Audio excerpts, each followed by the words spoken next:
السلام علیکم ناظرین، اس قصے کے آغاز میں ہم دیکھتے ہیں کہ ممتاز علاؤدین اور شہنشاہ سے کہتا ہے کہ تم فوراً معاہدہ ختم کرو گے اور قافلوں کے راستے کھولو گے۔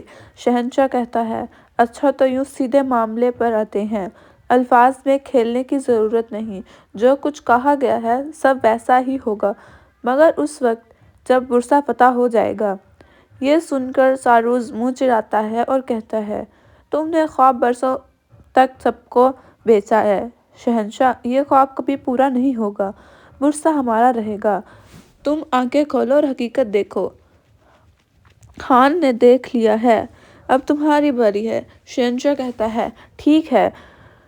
برہان نے برسا دیکھا، مگر برسا نے ابھی تک مجھے نہیں دیکھا۔ عثمان سردار نے جو طاقت مجھے دی ہے، میں اسی سے برسا پر قبضہ کروں گا۔ اس پر ساروس کہتا ہے، اور میں آخری حد تک اس طاقت سے جو عظیم عیسیٰ نے مجھے دی ہے تمہارا دفاع رکھوں گا۔ جب تک تم برسا کا دفاع کر رہے ہیں تم سب ہارو گے۔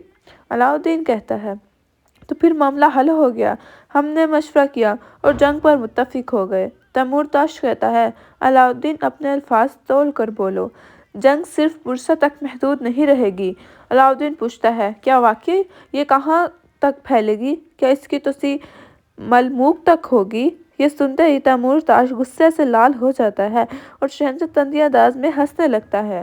تیمورتاش کہتا ہے، تم اپنی طاقت سے بڑھ کر بول رہے ہو علاؤدین، اس زمین پر حکمرانی کا حق مجھے حاصل ہے۔ کیا تم سامنے والے لشکر کو نہیں دیکھ رہے جو تم نے کہیں بڑھا ہے؟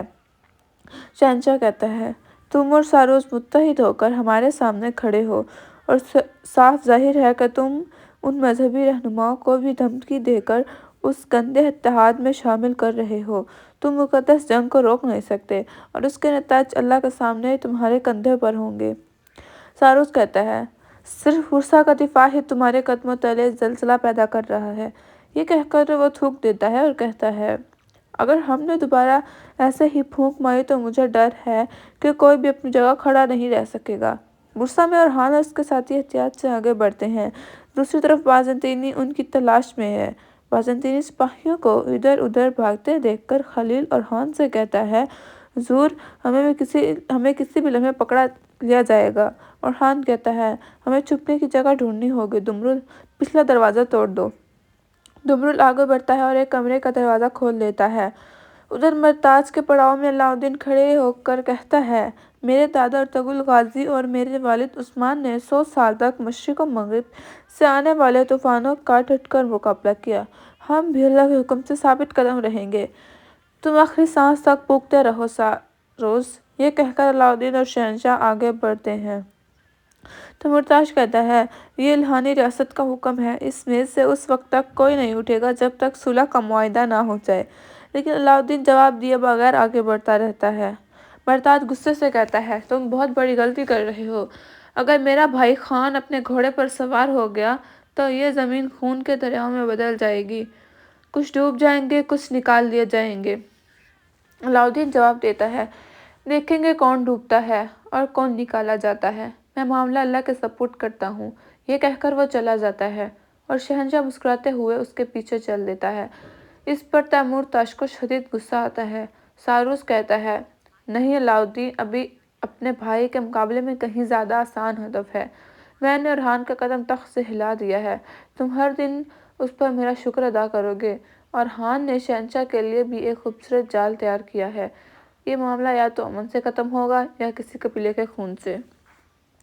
برسا میں اورحان اور اس کے ساتھی محفوظ کمرے میں داخل ہو جاتے ہیں۔ دمرل پوچھتا ہے، حضور آپ نے کہا تھا فلاویوس حملہ کرے گا، وہ کیسے؟ اورحان کہتا ہے، قیدیوں کے تبادلے کے دوران وہ برہان صاحب کی طرف رخ موڑ کر حملہ کرے گا۔ بالابان کہتا ہے، لعنت ہو اس پر، پھر اس کے سپاہیوں کا کیا ہوگا؟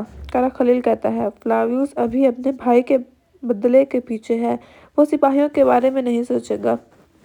اورحان کہتا ہے، اور وہ برہان صاحب کو زندہ نہیں چھوڑے گا۔ بالابان پوچھتا ہے، تو ہم انہیں کیسے بچائیں گے؟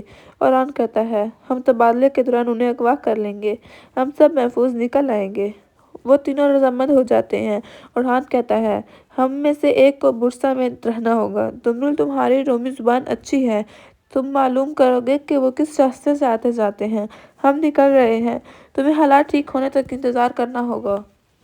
ارحان کھڑکی سے باہر دیکھتا ہے۔ ناظرین، اس کے بعد ہم دیکھتے ہیں کہ کائی قبیلے میں حلیمہ بکری کا بچہ اٹھاتے ہوئے ہوتی ہے۔ آئیکوت آ کر کہتا ہے، تم نے اس گھوڑے کو کیسے جانے دیا؟ حلیمہ کہتی ہے، میں کبھی گھوڑا نہیں چھوڑتی، ایک چور کی وجہ سے نکل گیا، بس وہ ایک بار سامنے آ جائے۔ اسی وقت درسون آتا ہے۔ حلیمہ کہتی ہے، تم گھوڑے کے چور ہو۔ درسون کہتا ہے، گھوڑے نے خود اپنا مالک چنا ہے، میں نے تو بس دل جیتنے آیا تھا، یہ گھوڑا تمہاری امانت ہے۔ حلیمہ اسے کام پر رکنے کا حکم دیتی ہے۔ ادھر دیدار ایک خاتون سے کہتی ہے کہ مقدار بڑھا دی گئی ہے۔ پھر وہ انور سے کہتی ہے، جب تک عثمان صاحب ٹھیک نہیں ہوتے میں سب سنبھالوں گی۔ انور کہتا ہے، اگر سب ٹھیک بھی ہو گیا تو کیا ہوگا؟ ارحان مخالفت نہیں کرے گا۔ دیدار کہتی ہے، فکر نہ کرو، میں تمہارے مراد پوری کروں گی۔ بعد میں دیدار گونچا سے کہتی ہے کہ اگر علاؤالدین کا وارث نہ ہوا تو سردار اسے تخت پر نہیں دیکھیں گے۔ گونچا روتے ہوئے کہتی ہے، میں یہ کیسے برداشت کروں؟ دیدار کہتی ہے، یہ ریاست کے مستقبل کے لیے ہے۔ آخر میں گونچا شدید پریشانی میں مبتلا ہو جاتی ہے اور اسی کے ساتھ ناظرین یہ قسط اختتام پذیر ہوتی ہے۔ ویڈیو پسند آئے تو لائک کریں، شیئر کریں، سبسکرائب کریں اور بیل آئیکن دبانا نہ بھولیں۔ ملتے ہیں انشاءاللہ اگلی ویڈیو میں، تب تک کے لیے اپنے اور اپنے پیاروں کا خیال رکھیں۔ اللہ نگہبان۔